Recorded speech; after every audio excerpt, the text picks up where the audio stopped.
दोस्तों एक शख्स था जिसका जनाजा सुबह से उसके आंगन में पड़ा हुआ था। गांव भर में इसकी मौत की चर्चा हुई, लेकिन कोई भी इसके आखिरी दीदार के लिए नहीं आया और ना ही गांव की किसी औरत ने इसकी बीवी से आकर उसका हाल मालूम की। पूरा दिन गुजर गया, फिर उसका जनाजा लेकर जाने का वक्त आया और एक और अनहोनी हो गई। आखिर ये सब क्या माजरा था? आइए सबक देने वाला वाकया आपको बताते हैं।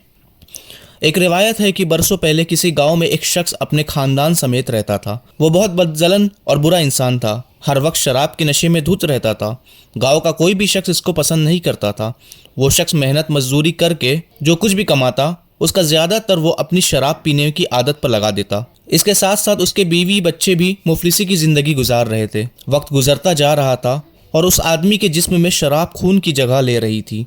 वो अपने खानदान के लिए जिस कदर मेहनत करता जा रहा था, उसी कदर उसकी सेहत खराब होती जा रही थी। जैसे कि इसको गांव वाले बिल्कुल पसंद नहीं करते थे, इसी वजह से उसे कोई भी अपने यहाँ मजदूरी का काम नहीं देता था। हमेशा ही इसे काम के लिए किसी दूसरे गांव की तरफ जाना पड़ता था। उसकी बीवी कुछ ना कुछ सिलाई वगैरह करके उसका हाथ बटाती थी, लेकिन अब वो बहुत ज़्यादा बीमार रहने लगा और एक दिन ऐसा आया कि वो बेचारा मर गया। उसकी मैयत उसके आंगन में रखी गई थी। उस शख्स के बच्चे और उसकी बीवी उसके पास बैठे अपने आखिरी सहारे को हसरत भरी निगाहों से देख रहे थे। कुछ भी हो, बच्चों के लिए उनका बाप दुनिया का सबसे अहम शख्स होता है।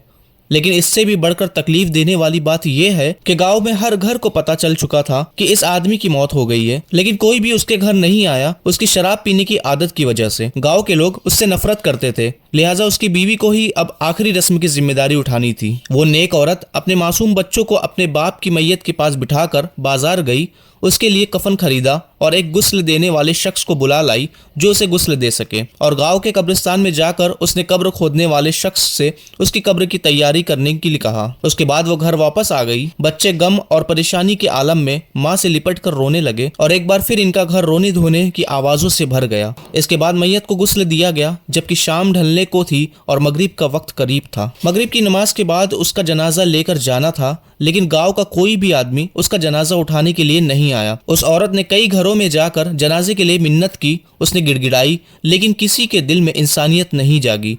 आखिरकार उस औरत ने जो जमा पूंजी जमा कर रखी थी, उसमें से 2 मजदूर मंगवाए जिन्हें जनाजा कब्रिस्तान तक ले जाने के लिए तैयार की। और इस तरह अब उस आदमी का जनाजा कब्रिस्तान पहुंच गया। लेकिन कब्रिस्तान में उस आदमी की मैयत का मंजर रुला देने वाला था। एक अकेली औरत मैयत के पास खड़ी थी, इंतजार कर रही थी कि कौन आएगा और इसका जनाजा पढ़ाएगा।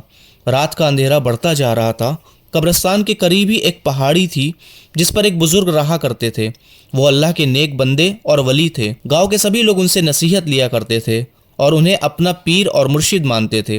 वो बुजुर्ग शख्स आज तक इस पहाड़ी के नीचे नहीं उतरे थे, लेकिन आज उन्होंने पहाड़ी के किनारे पर खड़े होकर कब्रिस्तान में देखा और वहां एक औरत को मैयत के पास खड़ा पाया, तो वो तेजी से पहाड़ी से नीचे उतरे। ये एक गैर मामूली बात थी, क्योंकि उन्होंने आज से पहले कभी ऐसा नहीं किया था। उनके नीचे आने की खबर पूरे गांव में फैल गई और देखते ही देखते सारा गांव कब्रिस्तान पहुंच गया।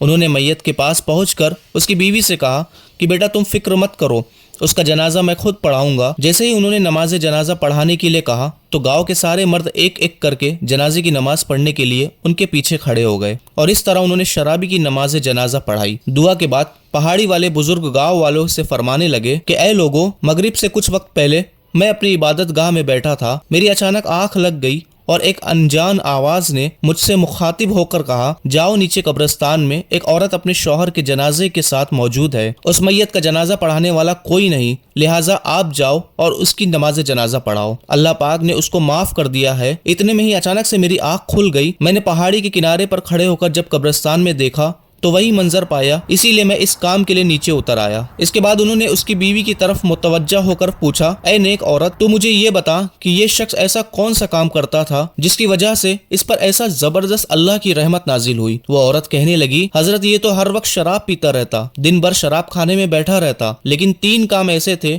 जो ये जरूर किया करता था। इनमें से पहला ये कि मेरा शौहर हर रात शराब के नशे में रहता था और उसी हालत में सो जाता, लेकिन जैसे ही सुबह उसकी आंख खुलती वो नमाज अदा किया करता था। उसकी दूसरी अच्छी बात ये थी कि उसने अपने बच्चों के साथ हमेशा 2 यतीम बच्चों की परवरिश की। हमारी 4 औलाद में से 2 بچے ہمارے تھے جبکہ 2 بچے یتیم تھے، اور تیسری عادت یہ تھی کہ جب بھی اس کا شراب کا نشہ اتر جاتا وہ رو رو کر اللہ تعالیٰ سے معافی مانگتا۔ رات میں جب بھی اس کا نشہ اترتا تو یہ گڑ گڑا کر اللہ پاک سے دعا کرتا کہ اے اللہ تو ہی میرا مالک ہے، میرا اپنی اس بری عادت پر قابو نہیں، میں چاہ کر بھی اس سے بچ نہیں پا رہا ہوں، پتہ نہیں تو مجھے اس بری عادت کے بدلے جہنم کے کس کونے میں مجھے ڈالے گا۔ وہ انہی لفظوں کے ساتھ رات بھر اللہ تعالیٰ سے فریاد کرتا رہتا۔ یہ سن کر وہ بزرگ کہنے لگے کہ اللہ تعالیٰ نے اسے معاف کر دیا۔ اس کے بعد سب گاؤں والوں نے مل کر اسے دفن کیا۔ دوستو اسی لیے ہمیں بھی چاہیے کہ کسی بھی انسان سے حسد یا نفرت اس کی کسی بری عادت کی وجہ سے نہیں کرنی چاہیے، بلکہ اس کے لیے دعا کرنی چاہیے کہ اللہ اسے اس بری عادت سے بچائے۔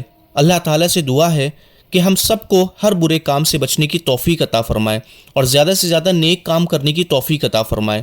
دوستو آپ کو یہ ویڈیو کیسی لگی کمنٹ باکس میں ضرور بتائیں، اور اس ویڈیو کو زیادہ سے زیادہ لوگوں تک شیئر کریں، اور چینل پہ نئے ہیں تو سبسکرائب کر کے بیل آئیکن دبائیں تاکہ اسی طرح کی ویڈیوز ہم آپ کے لیے آگے بھی لاتے رہیں۔